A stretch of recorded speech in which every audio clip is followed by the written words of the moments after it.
Hello everyone, Radhe Radhe. बच्चों, मैं आज सिंथेसिस की क्लास लेकर आई हूँ जो हर एग्ज़ाम के लिए इम्पॉर्टेंट है और हर एग्ज़ाम में यहाँ से 2-4 क्वेश्चन ज़रूर बनते हैं, तो देख लीजिएगा। फर्स्ट ऑफ ऑल, सिंथेसिस क्या है? तो synthesis of sentences is process of combining 2 or more simple sentences into one simple compound और कॉम्प्लेक्स सेंटेंस। यानी हिंदी में सिंथेसिस वह प्रक्रिया है जिसमें 2 या 2 से अधिक सरल वाक्यों को जोड़कर एक वाक्य बनाया जाता है। ठीक है। नेक्स्ट है टाइप्स ऑफ सिंथेसिस। कौन कौन से टाइप्स हैं? जैसे सिंपल को यूज़ करते हैं अगर उसमें पार्टिसिपल यूज़ होता है फ्रेज, तो कैसे? He was tired, he sat down, ऐसे ही आते हैं एग्ज़ाम में।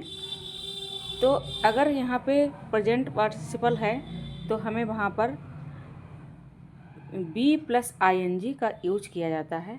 B1 plus ING present participle use हुआ है, इसका यूज किया जाता है। जैसे he was tired, he sat down. यहाँ पे एक ही सब्जेक्ट काम कर रहा है दोनों जगह, और जहाँ दोनों जगह एक ही सब्जेक्ट वर्क करता है वहाँ पर क्या प्रेजेंट पार्टिसिपल का यूज होता है?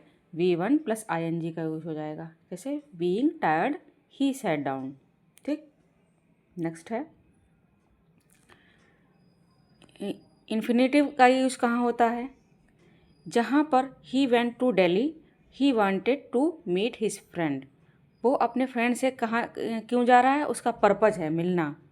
जहाँ पर पर्पज़ का यूज होता है वहाँ पर 2 + B1 का यूज होता है। He went to Delhi to meet his friends. ये रूल है, पर्पज़ को बताने के लिए 2 + B1 का यूज होता है। सिंपल है कंपाउंड, ये कंपाउंड सेंटेंस का है। ही is poor, he is honest. तो कंपाउंड में क्या होता है? ये कंजक्शन यूज होते हैं। यहाँ पे फॉर भी होता है। फाइंड वॉइस जो मैंने करवा भी चुकी हूँ एक बार आपको, और ये सब रिवीजन के लिए, एग्ज़ाम के लिए हो रहा है। तो यहाँ पर he is poor but honest, conjunction का यूज हो जाएगा। ठीक। नेक्स्ट है कॉम्प्लेक्स सेंटेंस। यहाँ पर he work hard, he pass the exam. तो he pass the exam because, यहाँ पे कंजक्शन क्या यूज होते हैं? Because, if, when, while, although, that, who, which. इस तरह से कंजक्शन का यूज होता है। He pass the exam because he worked hard. ठीक। नेक्स्ट है रिलेटिव प्रोनाउन। यहाँ पर जैसे this is boy, this is a boy, he is very intelligent. तो this is boy who is very intelligent, यहाँ पर रिलेटिव प्रोनाउन का use हुआ है। अब वो कौन से होते हैं? हु, विच, दैट, हुज, हुम। ठीक। नेक्स्ट है noun clause. He is honest, everyone knows this.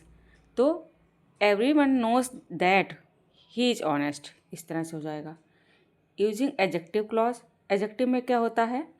I know the man, he is standing there. तो I know the man who is standing there. ठीक। ही इज़ नहीं होगा, ये relative हो जाते हैं क्लॉज। और यहाँ पे एडवर्ब क्लॉज है। It was raining, he stayed the at home. तो we stayed the at home, we stayed at home because it was raining. ठीक। इस तरह से हो जाते हैं ये। और ये इम्पॉर्टेंट रूल्स हैं कुछ।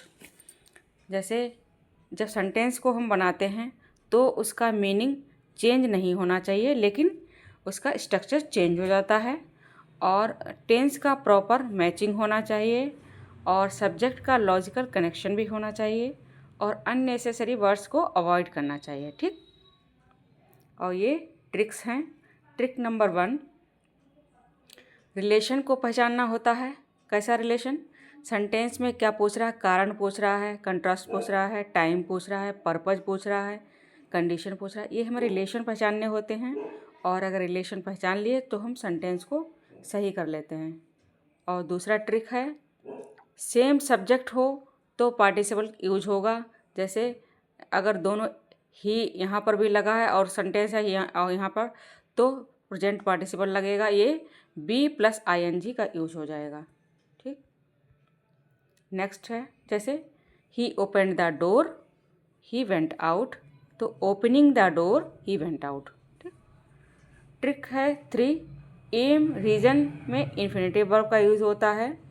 जैसे 2 + V1, he went to market, he wanted to buy fruits, क्योंकि वो किस लिए जा रहा है, फ्रूट्स खरीदने के लिए, पर्पज़ के लिए जा रहा है, तो he went to market to buy fruits. ठीक। ट्रिक नंबर 4, अपोजिट मीनिंग में बट ऑल्दो का यूज होता है, कंट्रास्ट होता है ये।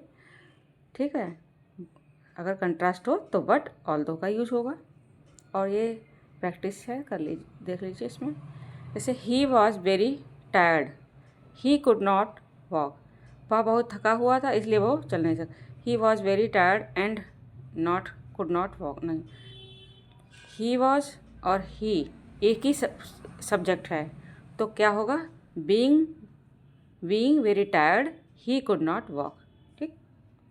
नेक्स्ट है she studied hard, she pass the exam, she pass the exam although she studied, नहीं, she pass the exam because she studied.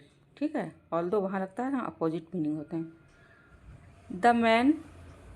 The man is honest, everyone respect him, everyone respect the man who is honest, नहीं, everyone respects the honest man, हाँ ये हुआ honest man का।